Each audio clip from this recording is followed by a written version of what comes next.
one person, someone who deals with the art of cinema and ads. We have a cinematographer, Mr. Sriram. Welcome to the show, Sriram. Thank you. Thank you. It's a pleasure for me as well. So, Sriram, let's try to understand first, how did you land up into this field of cinematography?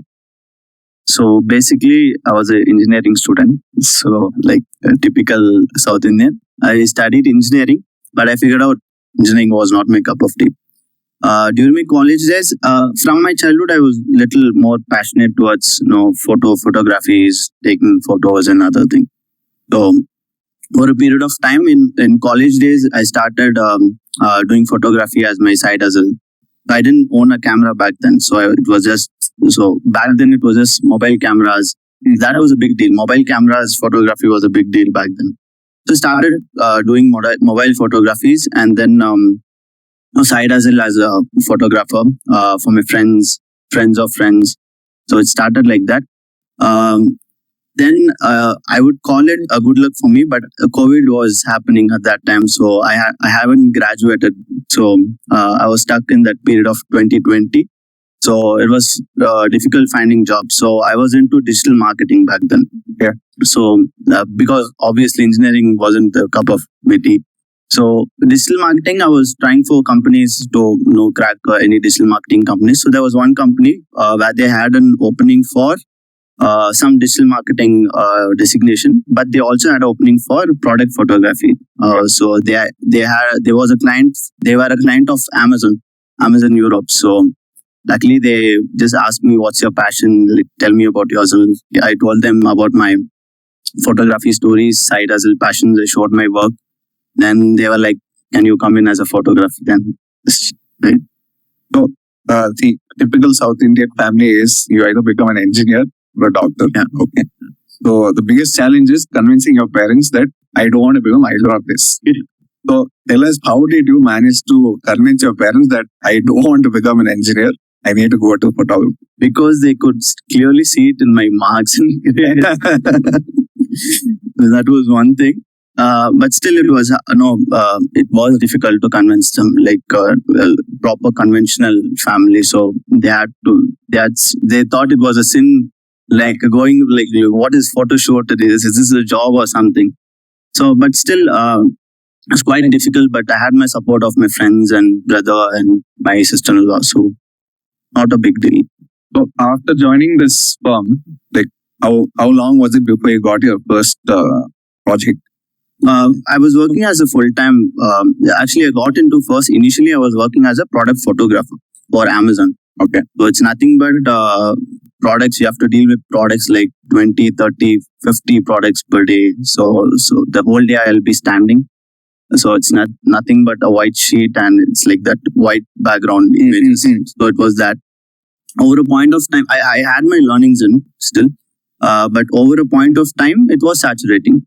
So I had to tap on my creative as other sides as well. So I started doing these short films, music videos, and some small projects with my friends as a subject in that. So something I started with that.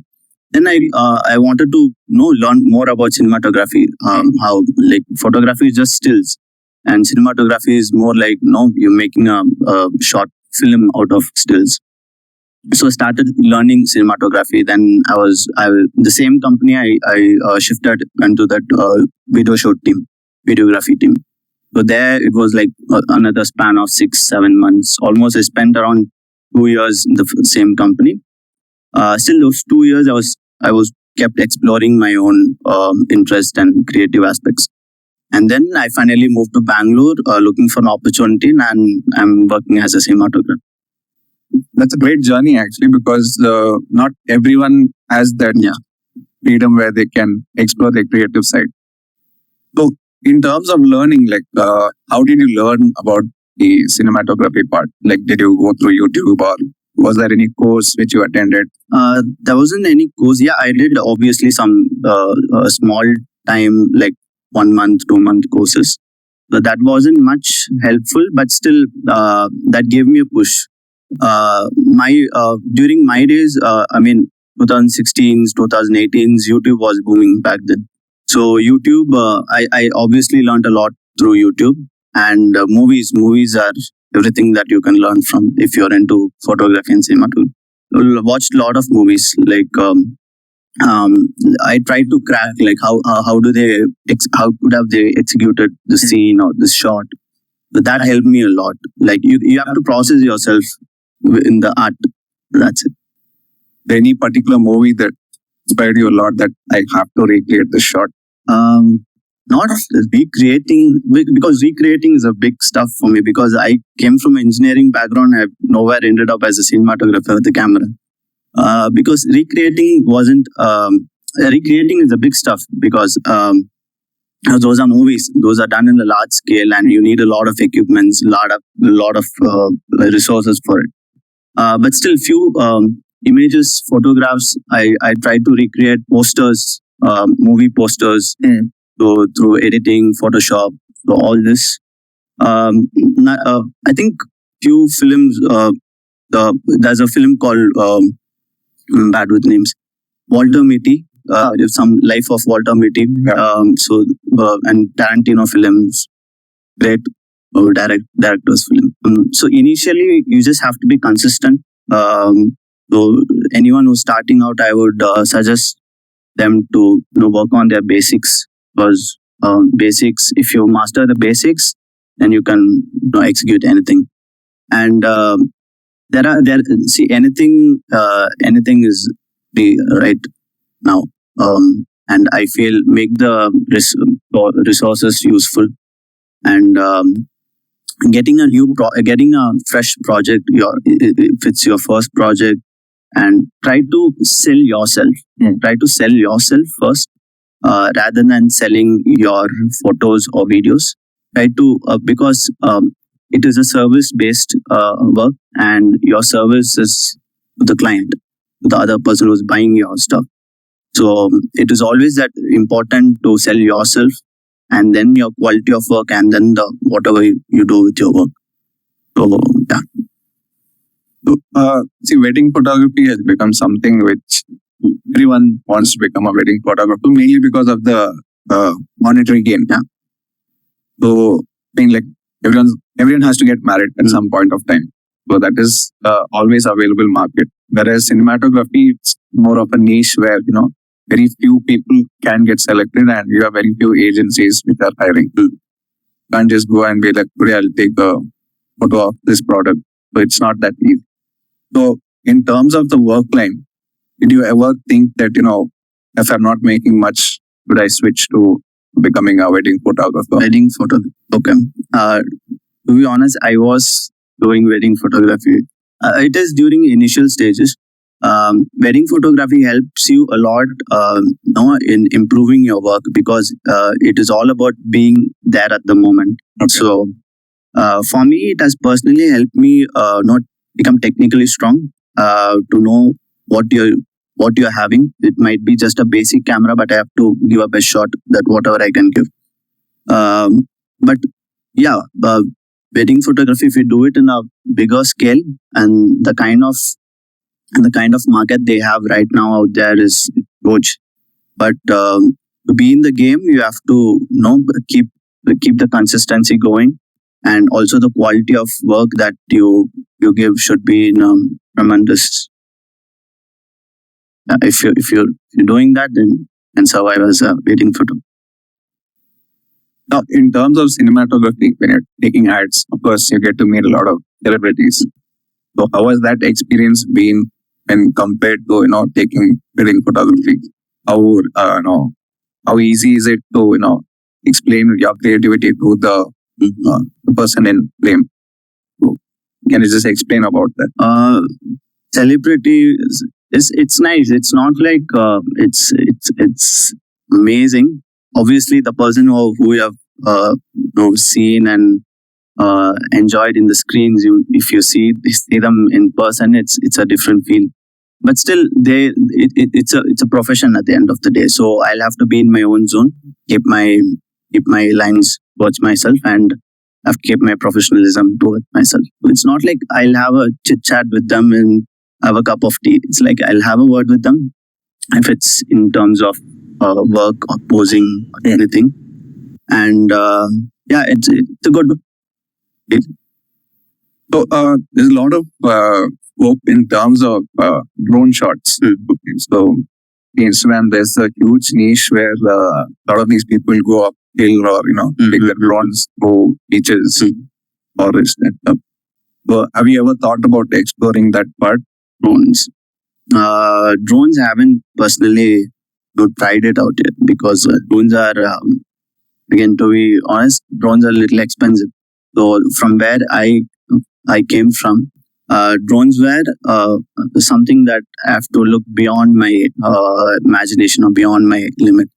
So, but still, I've worked with drone photographers, drone videographers, and the scope of drone photography and videography is out of the box nowadays because it's a different perspective, and it's not like everyone can be a drone photographer for the day. You have to have the perspective towards aerial photography. So I think one day maybe I'll try it from out. So in terms of your career since the time you started, you obviously use different cameras. So which is the camera that you go to most, and like you prefer a particular brand or a particular model, or you're happy with the basic model? It's all about the lens. And just give some insights on that will be great. Initially, so there's one guy called Peter McKinnon. So he's a photographer based out of Canada. So I think almost all the photographers out there might be knowing him. So he was like the godfather of photography. So he taught various tutorials. Initially, I learned seeing his video. But over a period of time, he promoted Canon like anything. Okay, he was a Canon. I think he was a Canon brand ambassador. So I was into Canon at initial stages. So I got my first camera. It was a Canon. I think it is a 200D Mark II. I saved up all my money after the first job and I got the camera. But later I switched to I started using Sony for shoots. And the kind of quality, it's obviously the user experience. You will have a lot of compromises when using Sony, but still the kind of quality and the kind of touch that gives is different. So my go-to camera is always Sony right now. So which is the model that you use? For videos, I use Sony A7S3. So that's like a professional, almost a bigger game camera. And for photography, I would use A7R5. That's like a photography based, only for photos. But these are all like slightly advanced cameras. Yeah, these are all proper professional cameras. So let's say if someone wants to learn photography, which is the starting. I would suggest nowadays with the kind of equipments they have, I would suggest them to start with mobile photography. Everyone has a mobile, and I think the level of technology now they have in mobiles is intense. So I think mobile photography is very good to start with. And then if you're planning out to buy a camera, anything like Canon 200D and 1300D or Sony, they have this compact cameras nowadays. So those are all vlogging cams. I would suggest them to start with that. Again, it's not the gear that the camera we have. It's the cameraman, it's the photographer that's behind it. So it's always the basics and the guy behind it. So there's something now called mirrorless camera and mirrored cam. So what is the main difference between these two? Like, is there some superior quality in the mirrorless camera? Yeah, mirrorless cameras are nothing but, so if you're for example, if you take a 10x10 room and you're keeping the camera at the door at the entrance of the 10x10, it would take, and you're using a widest lens possible, it would give out that 10x10 in a complete with no crop, with no distortions. That's called a mirrorless. I mean, I'm putting it in a very simpler terms. And back then DSLRs are more like limited. It has restrictions. It has limitations of its own. Whereas the same example in a 10 by 10 room, it would give you like 7 by 10. It would crop out half of because the sensor is like this big and it gives you this much. So yeah, it's not a major a downgrade switching to using DSLR and mirrorless, but still that has its own positive. This has its own positive, but since technology upgraded, mirrorless are the best. It's good to know that there are a lot of things about a camera and how it's basically evolved. Now, life as a photographer is not always easy. Everyone's gonna have an up and down like any other industry. So if you can just tell us as how your struggles have been, from start, where you are just come into the industry with no background, no thought further to support you. Just explain your journey as a photographer. So initially it was very tough because I started as a product photographer, and for product photographer, it's a table. You'll have multiple products coming in, and you'll have to keep clicking. So initially, I have to stand almost like 7 hours a day, whereas 8 hours is my working time. So in that, I have to stand for like 6-7 hours. There's lunch break, there's other things. So health wise, you'll have to compromise a lot being a photographer, and there might be times. See, even weddings, you'll have to sacrifice because weddings happen most of at early mornings. There's sleep sacrifice happening, and you'll have to travel a lot. So lately I've been traveling like multiple cities, multiple airports. I've been jumping airports like anything, and sacrificing sleep has become another thing. It's just become a routine. So you'll have to get a rest whenever possible. Health wise, yeah. Financially, I think it'll be very tough. But people who are very smart and who utilize the platform like Instagram, YouTube, content creation, who just puts out their work out there, and once they start utilizing the platform, I think they are good to go. Obviously, when skill set and resources are used, I think money would flow in, obviously. So for a starting package for a photographer, in effect of how much do you think would be the starting package for any photographer? So people who are joining in a full-time job as a photographer, I think, starting as a fresher, I think 15 to 20K is a decent amount that they can in for. Because there's a lot of it's not for the product or whatever the other field gives in. It's only for the time and effort that we give in. I think 15 to 20K is where I started, and then obviously over time, over experience, you upskill. And with freelancers who wants to like just go for a day, shoot, earn for the day, I think somewhere around 8 to 10K is a good amount that we can.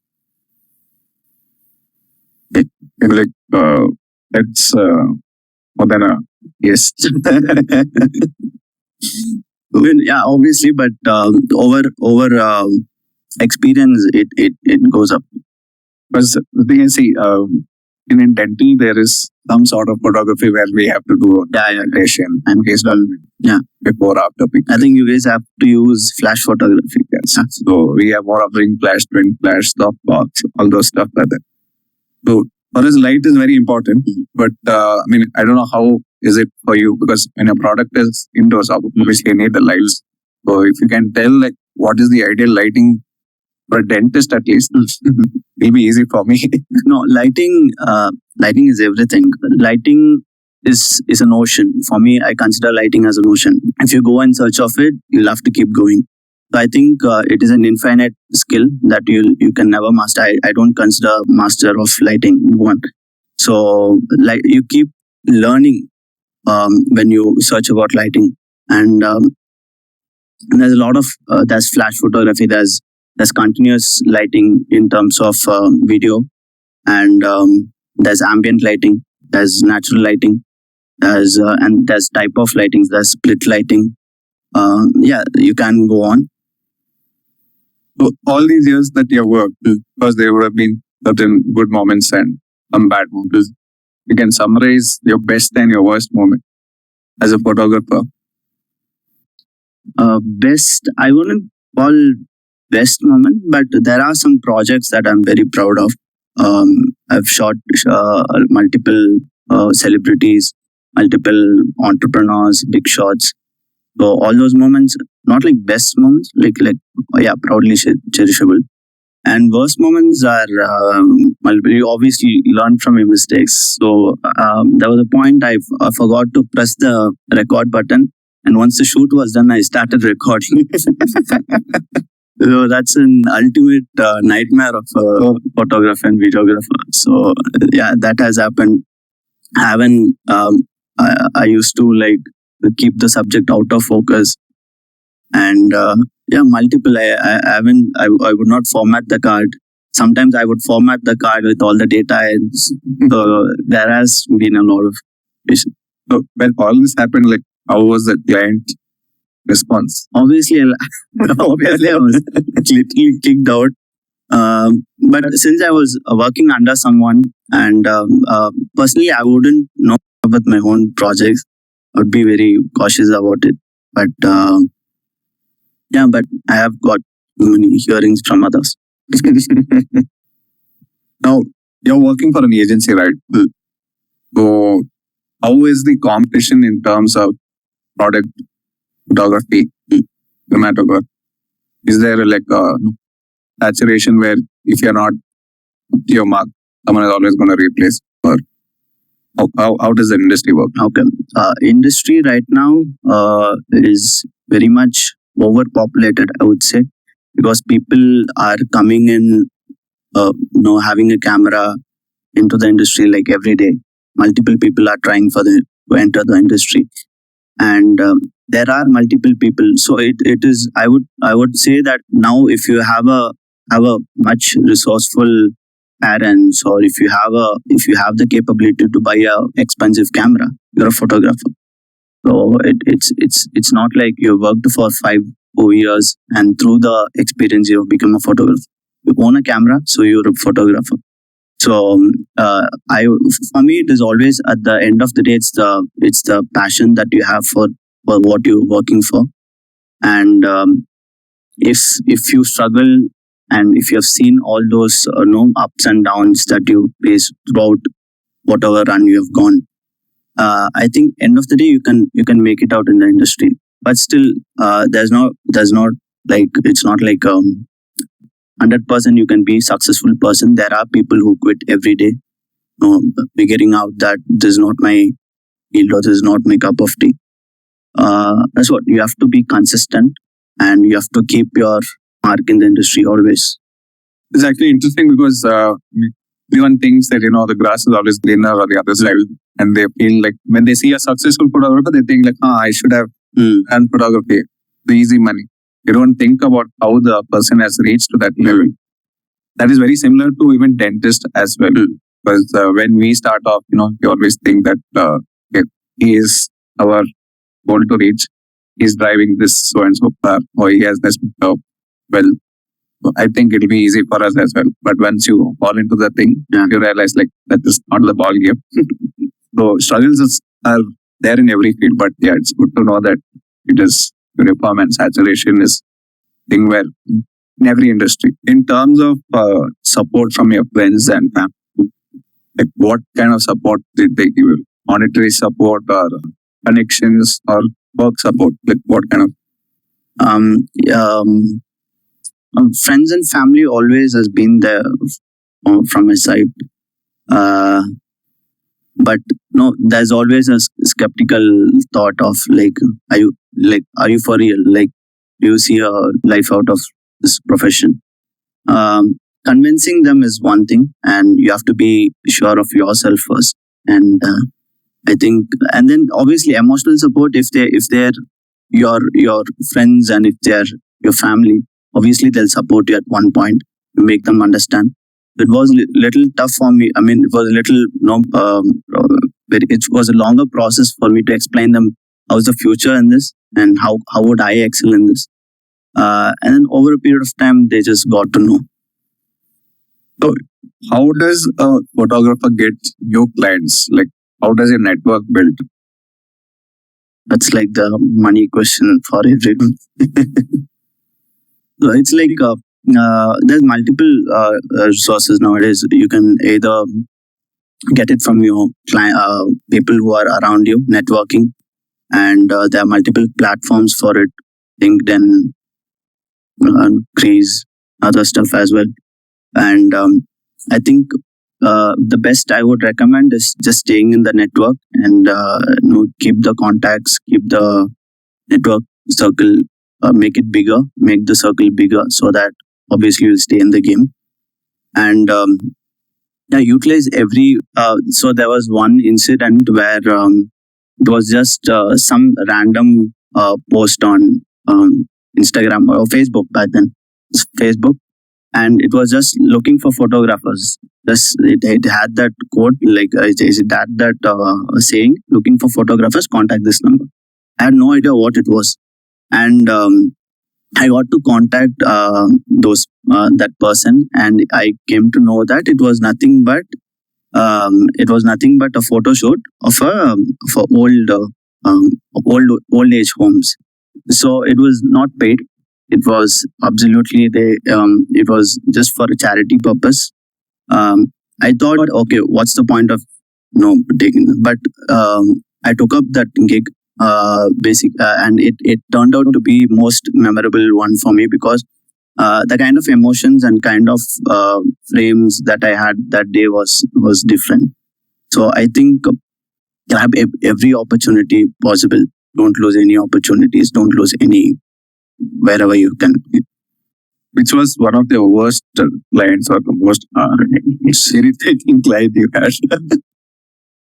So I shouldn't be. I wouldn't name the person, but there was this one lady back some couple of years back. So the shoot was done. There was some industrial shoot, and basically, client gives changes. So there's feedback, to and fro feedback goes on, and okay, feedbacks are normal, like up to like 4 changes, 5 changes.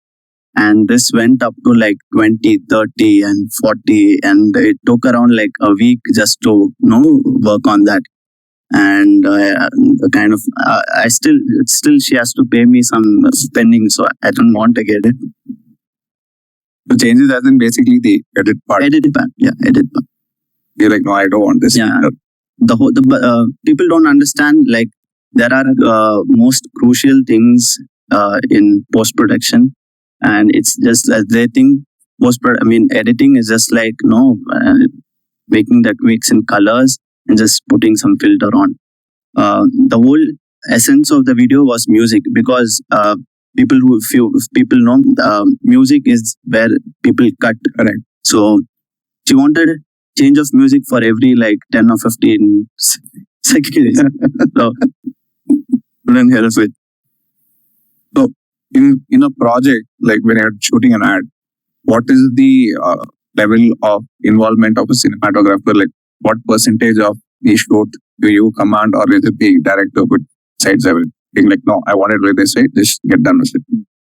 So when it comes to ad films or films, the director and the cinematographer's bond is the most crucial bond that set is going to have.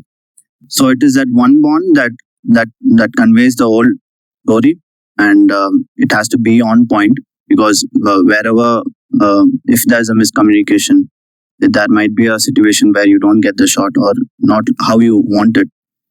And how it involves is there's pre-production, where the director is obviously the captain of the ship, but still there are situations where we have to cinematographers or DOPs has to take a call, like frames, lensing, what equipment shall we use, how does it like how do you want the film to be looking, and is there any moments you want it as a static shot. So there are different calls that has to be taken in terms of the cinematographer. And I think post production, we just give out the footages and we say that, okay, this is the look of the film. Just contact us if there's anything needed. So editors and us are, I think we have the most weird bond ever because they'll do their own thing and we'll be doing our own thing. Directors and DOPs are, I think that is the most important bond that has to be cherished in a set. Because take whoever it is, there was Steven Spielberg and Kaminsky. So I think Steven Spielberg and Kaminsky had the most highest number of nominations for best cinematography, some 20 or 25 films, I guess. Christopher Nolan with Hoyte van Hoytama. I think before that there was another guy called Wally Fisher or something. So Christopher Nolan and they had a very good bond from Memento till Batman, I guess. And yeah, there's Scorsese and Robert Richardson. So see, if you see those iconic directors, they would always have that go-to POPs because that bond is something that. From the directors that you work, who do you think you've got this bond with? There are a lot of. I've worked with multiple people, so I don't want to name anyone because the other I don't want to get into trouble. So you had the experience of taking part of the ad, being the photographer for Nora Fateh. Then how that went? That was really sweating. No, because sweating in the sense it was for Cult, and she came in for Cult, and it was basically a launch. It was a gym launch, but it was just gone in seconds. You had your share of, I think, short films where you had experimented with your friends, and now you're into full-fledged photography. How different is a short film from an ad shoot to actual film, apart from the resource? Short film, I would say any idea can be turned into a short film because there are movies that have come a long way with just the idea of a short film. So that was a short film and they wanted to exaggerate it, and there have been movies that have been doing that. And it can be anything. Even a 2-minute short film can be extended into a 2.5 hours film. It's just that idea and screenplay that has to be the most important part of it. And short films are it can be ideations of a situation. It can be in a single room. It can be in a vehicle. It can be 1 minute long. It can be 10 seconds long. It can be anything. Whereas ad films are proper production shoots. You'll have to be very technically strong if you're coming into ad shoots.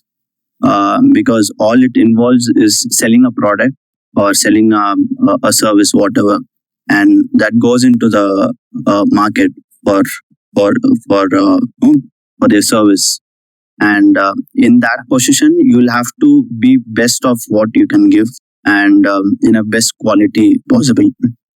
And films are another zone because making a film is not easy, and there are thousands and thousands of people dreaming to do that every day. So if you become a director, if you become a filmmaker, I would suggest that make the best possible idea or best possible script or whatever is it. Just make it incredible. Or even if you're doing it in a simpler manner, what you want to see. So there is this there's a saying from Roger Dickens, I think. There's realism and naturalism. Realism is nothing but how you see a project, how it is, and naturalism is how you see it, how it is in your perspective. So it is always your naturalism has to be in the next level. So yeah, these are all the differences. In terms of a newbie or person who's working in the photography industry, what do you think are some of the mistakes that they should avoid so that they are not, out of the field because of whatever reason? People who are starting out, I feel even I have faced the same. I think you're always scared to be put out in the industry. With a people of 10 photographers, you enter as 11th person, you'll feel underestimate. I mean, you'll feel like you're the low guy in the game at the moment. And never feel that, because you know what, you might not know what they have seen. No, you might not know what they have gone through. And initially starting stages, put out your work. Like, don't care about if it's good, bad. Put out your work everywhere, and don't expect likes. Don't expect comments like it's fabulous. Don't expect people to retag, repost. Just establish your work and keep that consistent, and always stick to the basics, and never ever like be scared of failures. Always. So, Sriram, it was definitely learning a lot of the cinematography and the photography field, and how you basically come across all your struggles, convincing your family, who working with a well-known marketing team, where meeting a lot of high-end clients. It was a very eye-opening session that we had. We hope you had fun at our podcast. Sure. And great fun. Was a pleasure being here. Not tough at all being in front of camera. So I'm always a person behind. It is very serious situation that you will be brought in. You're seated in front of camera. So guys, I hope you enjoy this video. And if you do, don't forget to like, share, and subscribe with your friends and family. As we are growing, we're going to be bringing in more interesting people on the show. Stay tuned for the next episode. Until then.